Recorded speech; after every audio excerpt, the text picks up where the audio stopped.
Di ba ganda? Ah, binilan pa talaga kayo ng tiles, no? O yan, no? Binilan pa ng tiles para malinis.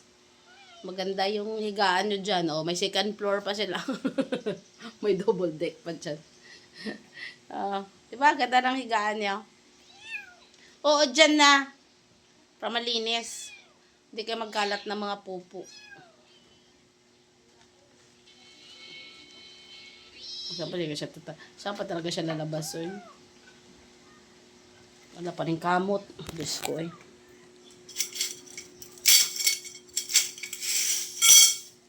Bumili ng tiles.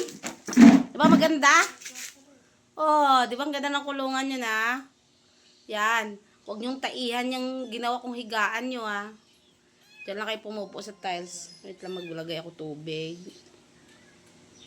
Lagay na tubig nila, tapos... Ay, lagi nyo itong papalitan yung tubig nila, anak, ha? Pagkain.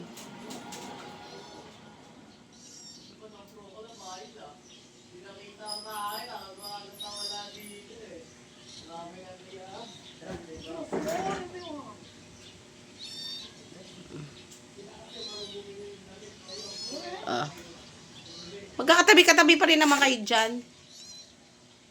Maganda. Maganda dyan. No.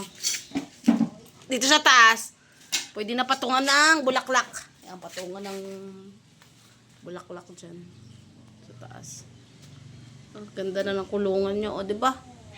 Sos, timaan. Pinaghirapan. Dyan na ako na pumili.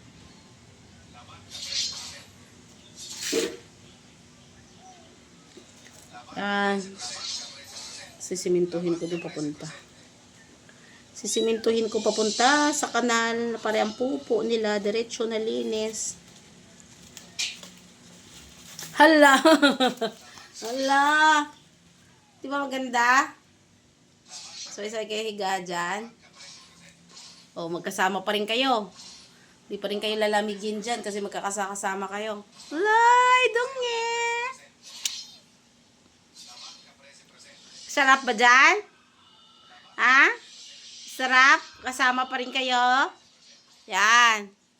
Para di kayo masagasaan sa labas. Yan, puro kasi kayo gala. Oo, di ba? Ganda, ganda, ganda. Naka-tiles pa yan, oh. Naka-tiles. Sosyal! Naka-tiles ng kilang kulungan.